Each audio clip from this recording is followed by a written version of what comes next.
सत्य की साक्षी है। ये बोलियां हिमालय की उन नदियों के समान है जो भिन्न भिन्न दिशाओं से बहते हुए अंततः एक ही समुद्र पहाड़ी भाषा में आकर मिलती है। कुल्वी, सिरमौरी, चंबयाली, किन्नौरी जैसी अनेकों क्षेत्र की अनेकों बोलियां हिमाचली संस्कृति का ऐसा जाल बुनती है जिसमें लोक नृत्य, लोक कथा, लोक साहित्य, लोक विश्वास की अनोखी छटा दिखाई देती है। और सबसे प्रमुख, हर बोली का अलग उच्चारण, अलग शब्दावली और अलग लय है। बात आमे अपनी सिरमौर की करो तो हमारी सिरमौर दो जल्दी शब्द के तो बोलो शिल ये तो सिबलो चोट और शर्ट तेती संगड़ा साइड बोलो फट्टे और शिमला साइड बोलो की शिकाज। और यही हमारी बोलियों की पहचान है।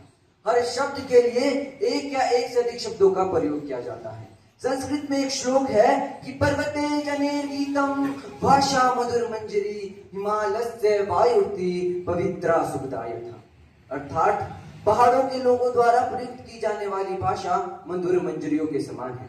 जिस प्रकार यहाँ की वायु पवित्र और सुख देने वाली होती है, उसी प्रकार यहाँ के लोगों द्वारा प्रयुक्त की जाने वाली भाषा भी होती है। ये बोलियां, ये भाषा केवल संवाद का माध्यम नहीं बल्कि ये उस जीवन दर्शन का प्रतिबिंब है जो पहाड़ों ने अपनी संतान को सिखाया है। यही वो माध्यम है जिसके द्वारा लोक कहावतें, लोक कथा इत्यादि हम तक पहुंची और हम अगली पीढ़ियों तक पहुंचाएंगे। यदि ये भाषा, ये बोली ही समाप्त हो गई तो यह अनमोल साहित्य भी नष्ट हो जाएगा।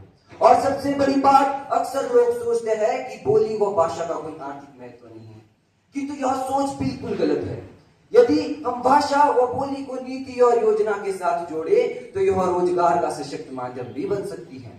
यह वही हिमाचल है जहां हर बथेरा शब्द मिट्टी से उठता है, जहां कौन आयो रे, कहते जनो रे जैसे प्रश्नों में कोई जिज्ञासा नहीं बल्कि अपनापन झलकता है, जहां के शब्दों में कोई व्याकरण नहीं बल्कि अपनेपन की रेखा लगती है, जहां चौपाले संसद व बोलियां उनका संविधान है।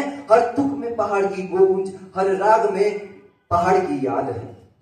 किंतु आज भी यहाँ पहाड़ खड़े हैं, आज भी यहाँ पहाड़ खड़े हैं किंतु अपनी पहचान खो चुके हैं।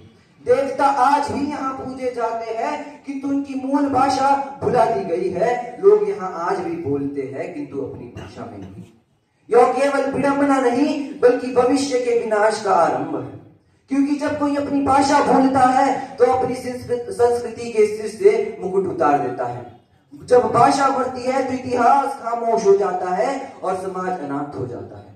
मुझे दुख तो यह कहते हुए होता है कि पूर्ण साक्षरता कहलाने वाले हिमाचल प्रदेश में लगभग 99.3% में से ऐसे 90% लोग होंगे जिन्हें अपनी भाषा, संस्कृति व इतिहास का तनिक भी ज्ञान न होगा। स्वामी विवेकानंद जी ने कहा था कि अपनी भाषा को भूलना अपनी आत्मा को दफनाने के समान है, क्योंकि जब भाषा मरती है तो मरता है इतिहास, मरती है संस्कृति, मरता है वो गौरव जिसने हमें हम बनाए। मैं आपके सामने सवाल पूछना चाहता हूं, है कैसी उन्नति जो अपने ही स्वर से डरती है कैसा गौरव जो अपनी ही मिट्टी से मुंह मोड़ता है? ये कैसा विकास जो अपनी ही जड़ों को काट कर बढ़ना चाहता है कैसी आधुनिकता, है कैसी आधुनिकता जहां अपनी ही बोली को लोकल, अविकसित और प्रासंगिक कहकर नीचा दिखाया जाता है।